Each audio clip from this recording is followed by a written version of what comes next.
Something just broke in the stock market because three things happened at the exact same time. Number one, we got the news that we got the worst job market report since the pandemic. Number two, we got a new report saying that gas prices jumped up by 11% in just the last few days. That's the biggest jump we have seen in about 2 decades. And then number three, BlackRock is blocking you from pulling your money out from their private credit funds because they are bleeding money. So let me break this down one by one, starting with the job market because it was expected that the job market was going to grow by 92,000 new jobs. Instead, we got the news that we lost 59,000 jobs. Why? Partially due to tariffs, partially due to artificial intelligence. Now, the reason why this is so interesting is because in the past few years, when we got a bad job market report, it was actually good for the stock market. Why?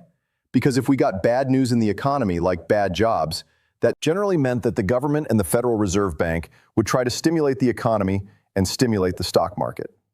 Well, after we got this very bad job market number where unemployment jumped up, the stock market went down because of everything else that's also happening at the same time.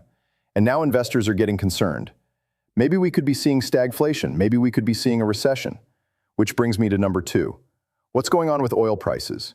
And I do want to mention this, that if you're an investor, you're thinking about your retirement, your 401k, your investments, and you get concerned about all the craziness happening in the economy. This is why on March 18th, I'm hosting a live, free, and virtual investor workshop where I'm going to be going over, number one, how the economy is changing, but then number two, my firm's research as to how these changes actually create investment opportunities for the financially savvy. Because anytime you see craziness happening, whether it's geopolitics, whether it's changes in the Federal Reserve Bank, whether it's changes in government policy, all of these things actually create new investment opportunities.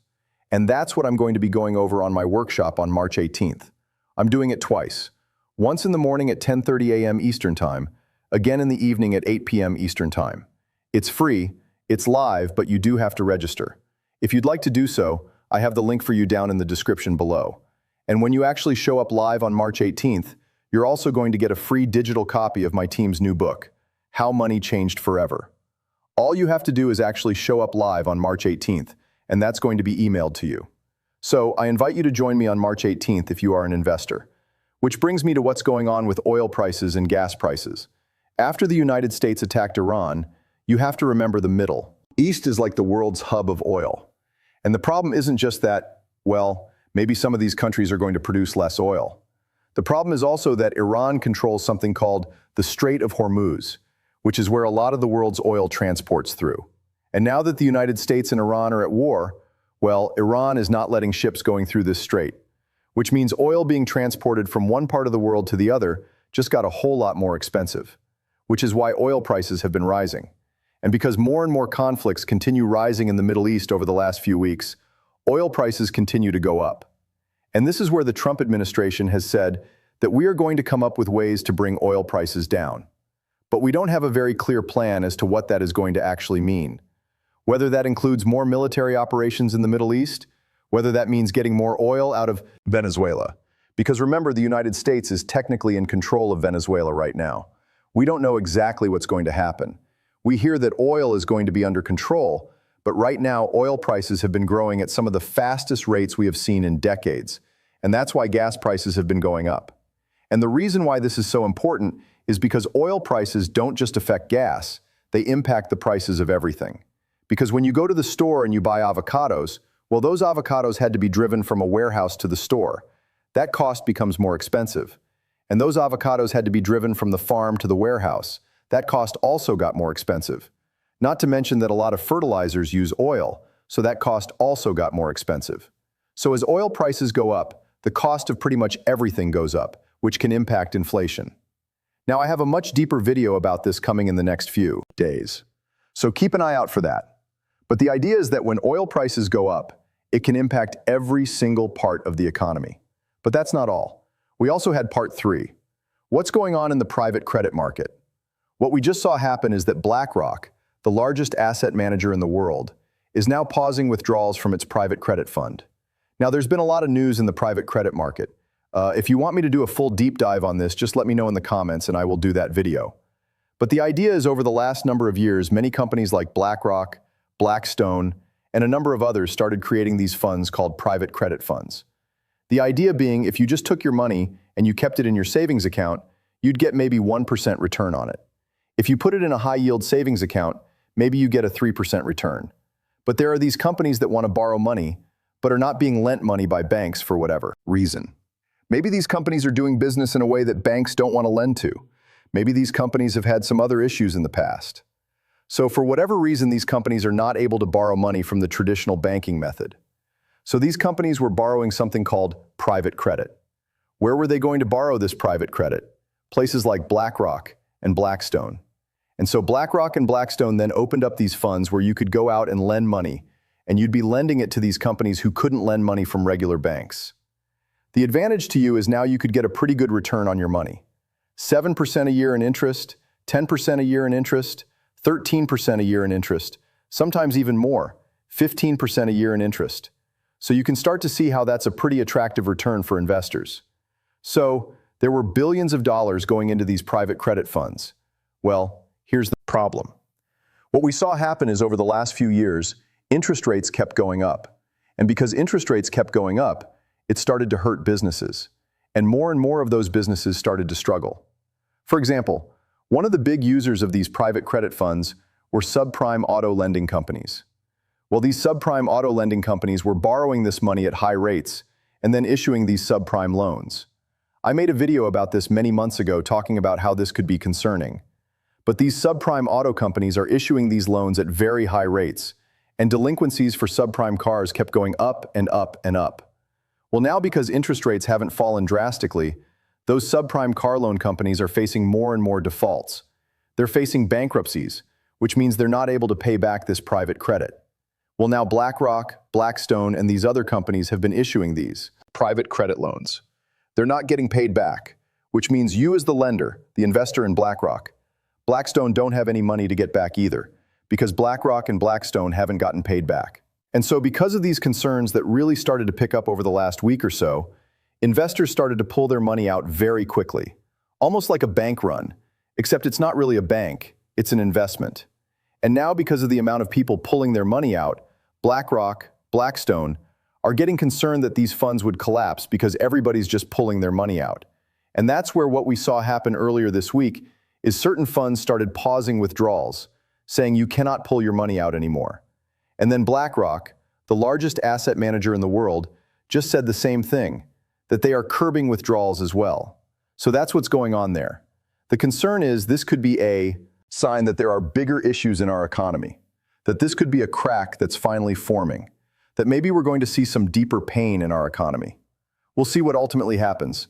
Again, if you want more details about this private credit market, let me know and I can make a video about that. But the reason why this is important is because all these three things happening together, the private credit, the oil prices, and now this job market, have clearly pulled many markets lower, and investors are concerned about what's going to happen next. And there's a few things that I want you to understand. Number one, do not panic sell. Know what your strategy is, period. The first thing I want to say is that recessions and market crashes create more millionaires than any other time. Why? Because of poop, P-O-P. Panic leads to overselling, leads to opportunity, leads to profits. Anytime we've seen a market downturn, anytime we've seen a market crash, anytime we've seen a recession, we've seen people panic. They sell out of good investments because they're freaking out about what they're seeing on the news. They don't know what they own. They were just buying these investments because they were hoping they were going to get rich. And then as soon as they go down, they realize, oh my God, investing is actually a little bit difficult. It doesn't go straight up. And now I sell for a loss. You buy high, sell low. And then the financially savvy investors get to come in and buy good investments at a discounted price, which gives you the ability to profit. So panic leads to overselling, leads to opportunity, leads to profit. Now, obviously, we don't know what's going to happen tomorrow, next week, next month, or next year. But what we do know is that over the long run, markets go up. We've seen many corrections and recessions in the past. In 2022, markets fell by 20%. It was a great buying opportunity. In 2020, markets fell by 35%. It was a great buying opportunity.